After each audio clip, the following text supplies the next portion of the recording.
What is going on, guys? Houndish here, and today Bungie did their live stream breakdown of the Crucible and Sandbox changes that will be coming inside of the April update, and we learned quite a lot about kind of general Crucible and class balancing changes and things like that, and we also had some information specifically about weapon changes, so I'll be talking about the weapon and exotic weapon changes in this video. If you want to find out more, you can watch my previous video to see the rest of the stuff they're doing in the April update. So I'm going to talk about the blanket weapon changes that we know of so far right here, and they haven't given us specific stats and things like that as of yet. We will have to wait for the patch notes, which will probably be on the 12th, to drop to tell us exactly how everything has changed and, you know, all the statistical kind of side of things. But to break down the blanket changes that they've told us about, the highest rate of fire auto rifles, so things like Doctrine of Passing, are having a base damage reduction, so they're going to be a little bit less lethal than they are, but they did say this isn't a very small amount. And then the lowest rate of fire auto rifles like Suros Regime are having a base damage boost, so that's going to be pretty nice to get some of those low rate of fire auto rifles feeling a little bit more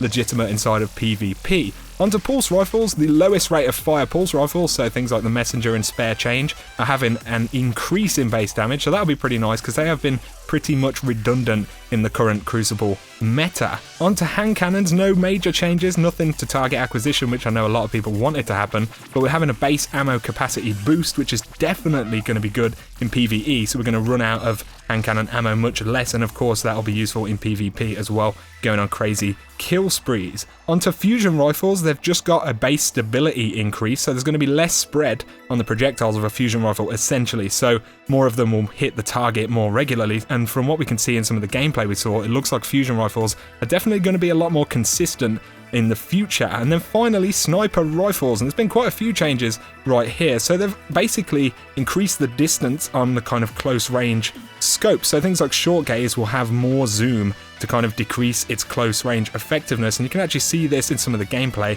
You can see that the zoom is kind of longer range, so they're going to be a little bit less snappy and effective in that close range, and this is also followed up by an increased ADS time effectively, which includes a nerf to snapshot. Made snapshot increase your ADS time by around about 20%, which is lower than what it currently is, so it's going to take longer to basically look down your weapon scope. And across the board, they've also reduced stability for sniper rifles, so you'll be able to land consistent shots a little bit less regularly, especially if you're double body shotting people or kind of using those higher rate of fire snipers.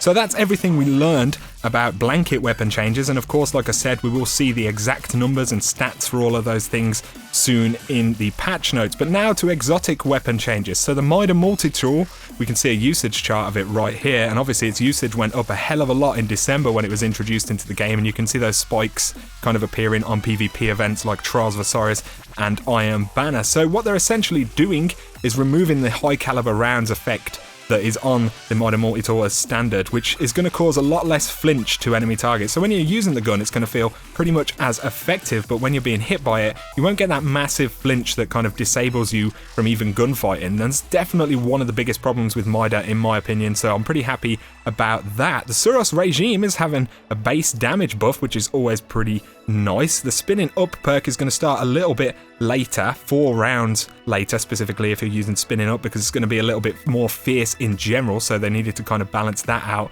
Focus fire has had a range buff, and you know, the weapon in general is going to have much better range, so Suros is definitely, from seeing the gameplay, it looks like it did back when it was the kind of god PvP weapon, so that's going to be interesting to see just how good Suros is after the update. Hawkmoon has got a range buff, which is absolutely awesome, because it's definitely not felt as kind of sticky and consistent as it did, so a range buff on Hawkmoon would also kind of generally increase accuracy at ranges, so that's definitely a good thing for Hawkmoon. And then the Last Word has had a damage nerf to its hipfire, so when you're kind of hipfiring the weapon, getting those really high crits and stuff like that, you're not going to be able to, you know, kind of kill people quite as quickly with the Last Word, which is definitely, you know, pretty cool as well overall. And then Thorn, the damage over time has been reduced on Thorn, so it's going to be kind of down to 4 pulses where it was at 6 previously, and the kind of poison effect and the flinch that you get from that poison effect has been reduced as well. So again, they're kind of messing with the flinch and how much other weapons affect your ability to gunfight somebody back, because that definitely has a big effect on a lot of the very powerful weapons in Destiny. And then a few more right here. The Icebreaker. You're going to lose ammo when you switch from an Icebreaker to something else between rounds or when you're dead. So that's going to be pretty interesting. This also affects any other weapon inside of PvP in general, so you cannot kind of anymore switch your ammo into another weapon, which is definitely going to help with those ammo differences and changes. And as well as this, of course, the blanket sniper rifle changes will affect the Icebreaker. The Dreg's Promise has had its kind of projectiles tightened up a little bit, and they'll actually track targets better, so Dreg's Promise will generally be a more consistent and reliable sidearm for PvP, which would definitely be interesting considering it's coming back. Telesto's having a change. You can actually attach the projectiles on Telesto to teammates now, or onto kind of bubbles and things like that to do damage. So you could send a teammate into a group of enemies with kind of Telesto rounds exploding off them, which is pretty interesting. The reason this has been updated is because it was one of the initial intentions for the weapon, but it didn't actually work correctly. And then moving on, we've got a couple of other bonus things right here. The 1000 yard is going to have a lower kind of ammo capacity, so you'll have less reserve ammo in general. Quillam's Terminus has had the same thing done to it, so you won't be having those kind of stocks and stocks of heavy ammo, and of course this ties with the heavy ammo changes in PvP. The Anguish of Dristan from King's Fall Raid has now got more stability, which is definitely promising from my perspective. You know, that could actually be quite a fun AR to use, so more stability will definitely help because it's pretty dreadful right now. And then all King's Fall weapons have had an increased reload speed across the board, so they'll all reload a little bit quicker. I think before, because of the idea of Cocoon, perhaps they